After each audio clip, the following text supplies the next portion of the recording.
سالم بن عبداللہ رحمت اللہ علیہ کا ایک واقعہ ہے کہ آپ مکہ مکرمہ میں بیت اللہ کا طواف کر رہے تھے. وقت کا حاکم بھی طواف کرنے آیا. اس نے جب دیکھا کہ ایک اتنے بڑے عالم بزرگ وہ بھی طواف کر رہے ہیں, اس نے سلام کیا اور سلام کر کے اس نے کہا کہ حضرت کوئی ضرورت ہو تو بتائیے میں پوری کر دوں. آپ نے فرمایا کوئی نہیں. کہنے لگا کچھ تو مانگیے. آپ نے اس بیت اللہ کی طرف اشارہ کر کے کہا او خدا کے بندے, اس گھر کے پاس آ کر بھی میں نے تجھ سے مانگنا ہے. تو اسے شرم آ گئی, چپ ہو گیا. لیکن حاکم جو تھا, سریا ہوتا ہے گردن میں, بات اس کو بری لگی.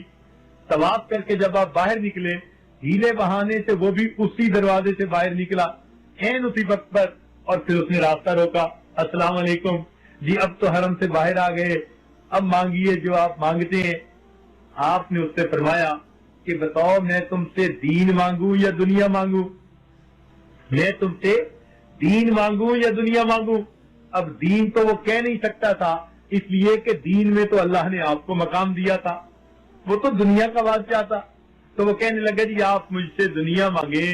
تو سالم بن عبداللہ رحمت اللہ علیہ نے جواب دیا کہ میاں جس پروردگار نے دنیا کو پیدا کیا میں نے اس سے کبھی دنیا نہیں مانگی, میں بھلا تم سے دنیا کیا مانگوں گا؟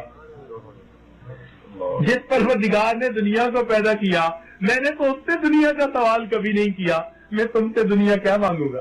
سبحان اللہ. یہ کتنے غنی لوگ ہوتے ہیں, یہ دل کے غنی ہوا کرتے ہیں. اللہ رب العزت ان اولیاء کو اپنے ان خزانوں سے رزق دیتا ہے جن خزانوں سے وہ اپنے انبیاء کو رزق عطا کیا کرتا ہے. وہ ان کو غیر کا محتاج نہیں بننے دیتا.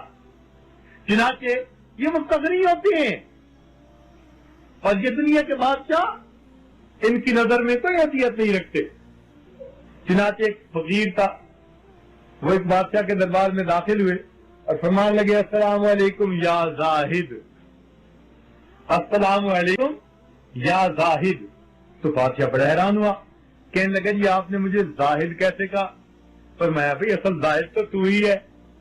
اس نے کہا نہیں زاہد تو آپ لوگ ہوتے ہیں. انہوں نے کہا نہیں اصل زاہد تو ہے. اس نے کہا بتائیے کیسے؟ فرمان لگے زاہد اس کو کہتے ہیں کہ جو کسی چیز کو چھوڑ دے, تھوڑی چیز پر قناعت کر لے.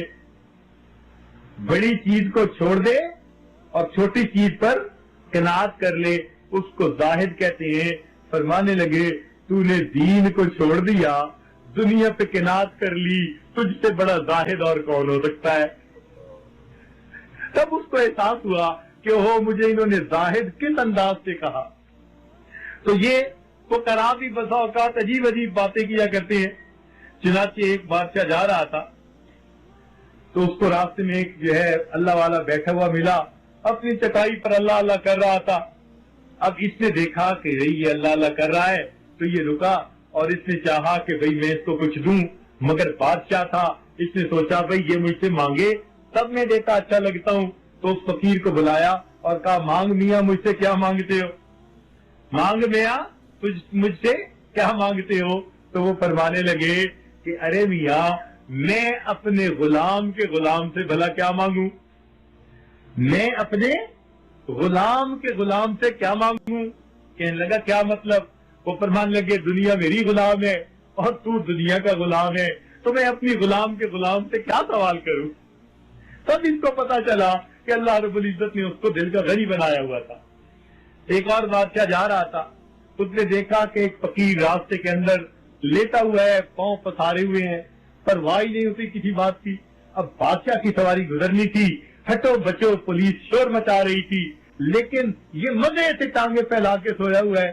بادشاہ گزرا تو اس نے اس کی طرف دیکھا, اس نے اس کی طرف دیکھا, تو بادشاہ نے اس کی طرف جو ہے اشارتاً ایک سوال کیا. کہنے لگا میاں پاؤں کب سے پھیلانے شروع کیے؟ اس نے وہیں سے جواب دیا کہ جی جب سے میں نے ہاتھ سمیٹے ہیں تب سے میں نے پاؤں پھیلا دیے ہیں. جب سے میں نے ہاتھ سمیٹ لیے تب سے میں نے پاؤں پھیلا دیے. اب مجھے نہیں پرواہ کسی بادشاہ کی, میں نے مخلوق سے اپنے ہاتھوں کو سمیٹ لیا, اب میں پاؤں پھیلا کے لیٹا ہوا ہوں, تو انہیں کیا پرواہ ہوتی ہے؟ چنانچہ